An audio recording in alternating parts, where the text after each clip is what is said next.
I've been asked to produce a video about how to activate the Pfaff Creative Vision for embroidery. There are a number of steps involved. So the first one is, and I've got the machine off at the moment, it doesn't have to be on for this part. So the first thing is you must pull out this tray here. So that's the first part. So you take off the accessory tray and just put it in behind. It's fine. You may need some bobbins out of it. However, what's really nice about this machine is that it has another bobbin store and a little storage compartment in here, which enables you to have access to extra bobbins, which you need lots of when you're doing the embroidery on this machine. So then what you do is there's a little bit here that slides underneath the yarn and just push it in, and what happens is it connects to the machine. That's all you have to do from that point of view. However, then you need to activate the machine a bit and do a few more steps in there. So I'll switch around to the screen so you can see what happens at the screen side. Okay, so I flicked on the machine now and you'll see it wheel up. Now the problem I've got is I'm trying to get this screen to show properly. It's actually very difficult.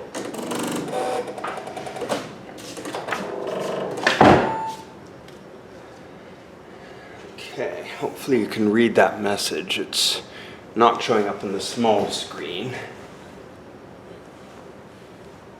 Okay, we'll just hope. Anyway, the message says calibrate embroidery unit. So that's important, and what it'll do, you just click the little tick box, or the little tick mark, and the embroidery unit will recalibrate. Now you will need to recalibrate it any time that it gets out of sync or you return on the machine, which is not a problem. So that's fine. The next part is you need to select your pattern.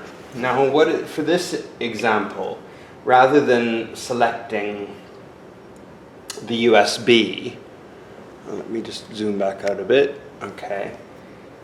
If you plug in a USB drive, what you can do is you'll be able to select it and select the folders. But in this case, what I'm going to do is use some of the built-in ones. Personal designs, personal fonts, there's all sorts of choices here. Built-in designs, I'll use the built-in design. So you've got a choice here of what you're selecting. Down here as well, you've got this drop-down box where you can select your personal ones, or there would be a USB that showed up there if I had the USB selected. In this case, I'll just select a built-in design, something really simple. You select it, then you click the tick box. Will then tell you that you'll see the pattern appear there. It'll tell you the hoop size and everything else. Now what's important is you're not going to get very far if you don't put on the correct hoop, because it will detect that you've not got the right hoop, as well as you have to select what type of foot you want. So in this case I've got different types of feet that I could use. But if I try and activate it, if you click the question mark here, it says this second icon over, let me show you, try and do better aim.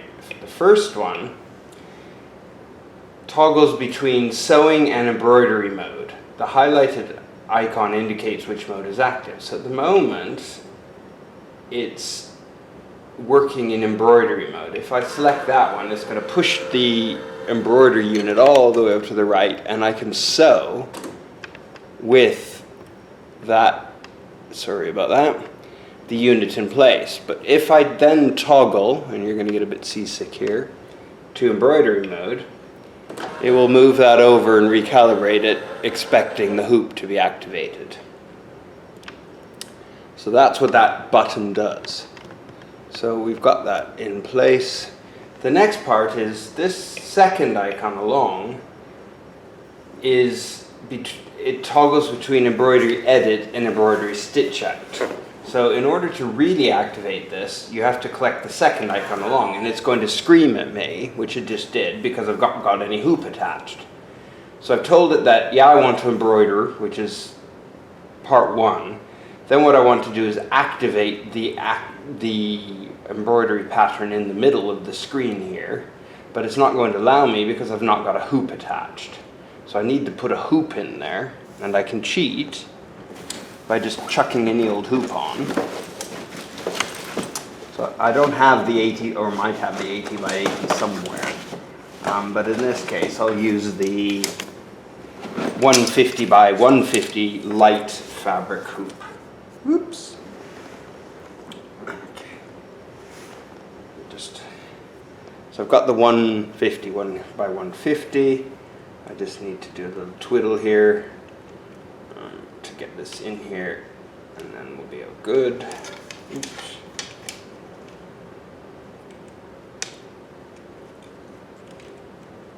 Okay, so I'm going to cheat and just put this hoop on just to show you what happens. So this is the 150 by 150, not the 80 by 80. So I'll just tighten this up. There's not going to be any fabric in here, but we're not going to start the stitching. So I'm just tightening this up so that I can close it. So that's holding everything in place. So what I can do now, if I move over, I'll zoom out a bit. Oop, wrong direction. I can just attach this to the machine. Now it's expecting the 80 by 80, and I've given it the 150 by 150. So if I even tick the box, I need to change this or it's going to scream again. So it's accepted the 150 by 150. And what you can see is, if I zoom back in, shows you the position of that design in the middle of the larger hoop. If I then click on this, it's going to accept that now because I've changed the hoop and I've changed and I put on the correct hoop. So now it thinks it'll work. Obviously there's nothing in here. There's no fabric or stabilizer or anything, so I wouldn't want to stitch up now. But it's ready to go. And if I were to click the play button, it will just start sewing, although it'll scream because there's no thread and all sorts of, you get thread jams and all sorts of stuff. If I wanted to change the order or edit it or anything else, I could untick that, and then I can go into the edit mode and do all sorts of recolor the, I can work on this at this point. But once I click on that, it's ready to go, and you just press play and go. If you need to move around and your thread breaks or something, your tension's wrong, or there's all these, if you want to do, this is the one I use the most, which is this icon here, which is the butterfly. And what that does is that puts the basting stitch just to secure the fabric to the stabilizer. If you're using sticky spray or anything else, you don't need that as much. You can undo it. And then it'll just stitch out as normal. So that's how you activate the design on the screen. It's not that complicated once you get used to the icons. So let me just zoom in here a bit more so you can see the bottom of the screen. So this is the activate button. This is the stitch out. This selects between, so you can see it's swearing at me now saying remove the hoop because it wants to go into sewing mode, but because I had a hoop on, it says get rid of the hoop. So it's one of those intelligent machines. And there you go, it's back into sewing mode. If I click on the button to take it out of sewing mode, it'll go back into embroidery mode. And there's the pattern, it still remembers it. And then I can click on this, it'll scream at me and say put on the right hoop, and I've got the right hoop now. So I can click go, because I changed the hoop. You can change the hoop, you can change the colors, you can do all sorts of things. This icon there is also important because it allows you to park the hoop, which you should do before you move the machine. It allows you to change your stabilizer, change your colors, change your background color if you really want. It also lets you show your design in 3D mode, which makes it a little bit more realistic. It's slower if you do that sometimes. Park position allows you to moves the hoop all the way over to the left so that it actually parks it. And basically that's it. It's ready to stitch out. So I hope you found that helpful from that point of view. Now the next part is depending on which type of foot you're going to use. So in this one I'm using the 3D foot, and I actually have two different types here. I have this type which allows free motion, and if you look here you can see it's a wide foot, so it allows zigzags. So you could use that for free motion, but it also works for the embroidery unit. And then I have this 60 embroidery foot which I've demonstrated before. But what's important about if you use this type as opposed to the other type is you have to specify that you've got this type on, that we make the adjustment. So if we turn that off, then you can adjust the height of the height of the foot, but if you turn it off, it removes that ability. I said that the reverse way around and I apologize, but it's adjustable. So you can use either way. So sometimes you might find turning that off but telling it to adjust the height for the loft is what you want to do. Other times you just want to click on it and let it do it automatically. It's pretty good at knowing what to do, but it's assuming that you've got really low loft embroidery. If you're embroidering on batting or something which is padded, then you need to turn that off and just adjust the foot height yourself. But you find that it probably doesn't need it. It figures it all out itself. It's pretty good from that point of view.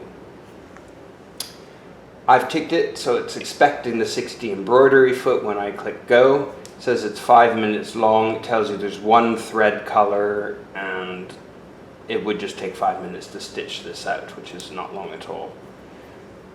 You can move that design around if you want. It allows you to move it, which is not a problem, but you'd have to deselect it to edit it.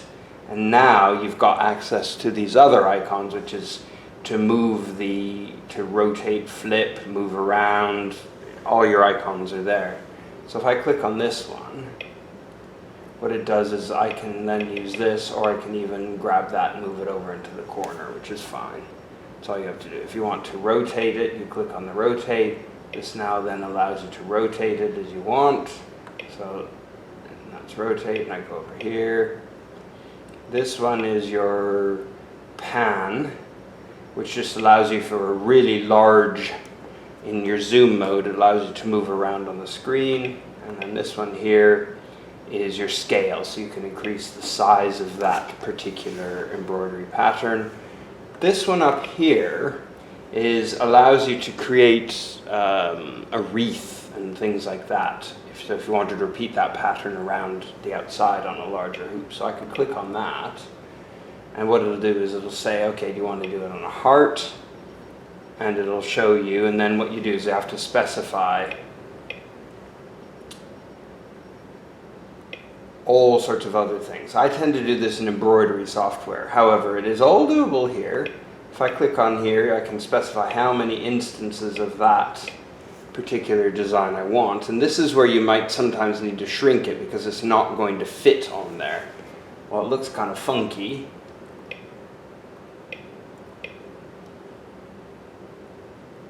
It's not actually going to fit in the embroidery hoop.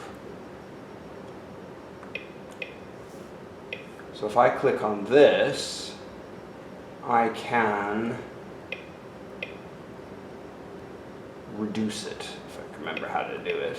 I don't normally do that. Oh yeah, you have to select one, I think. And then if I select that, oh yeah, you can select the whole thing to reduce it, and then it adjusts accordingly. So you can see I've created a heart there. If I select off of it and go to the embroidery mode, okay, I'm done with this. And now you can see how that fits on the screen, which is rather nice. I probably should move this. Oh, it's in the hoop. We're okay. So you can see that gives quite a really neat effect. It's within the hoop, and that's kind of fun. And it tells you how long it'll take. If I go into stitch out mode, it's doing all its calculations, and it will take thinking. You can change the color and the order and all this sort of stuff as well, but it does most of this work for you. I would say it's probably going to be, okay, there we go. It says 18,000 stitches, so 9:45, so it's under an hour for the whole thing, but that's how long it'll take. If you want, you can change the color of an individual one. But you have to remember, when you edit, you have to get out of it. And then what you do is you click on here, on that icon which looks like a thread spool, and that allows you to select individual ones. So if you wanted, you could change the color to something else to stop the stitch out for a color change, or just to make it easier to supervise the machine. Either way works, or you can leave it all as purple and say go.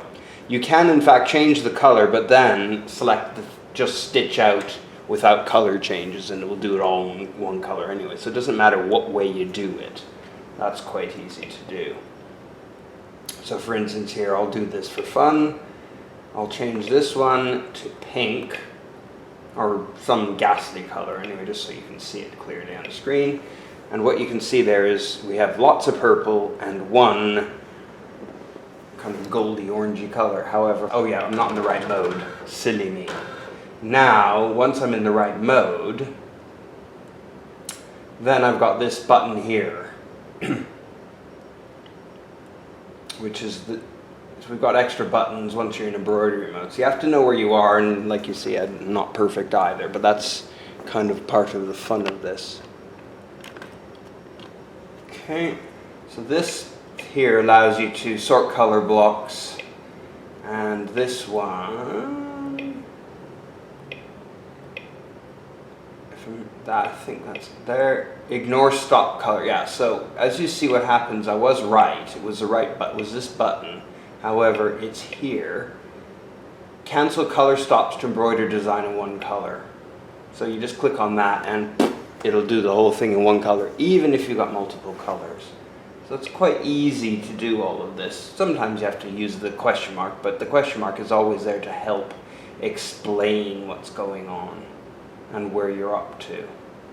And once you've done this a few times, it becomes a little simpler to know where you are in the world, and it isn't such a problem to embroider and not get lost. Anyway, I hope you found that helpful. Bye for now.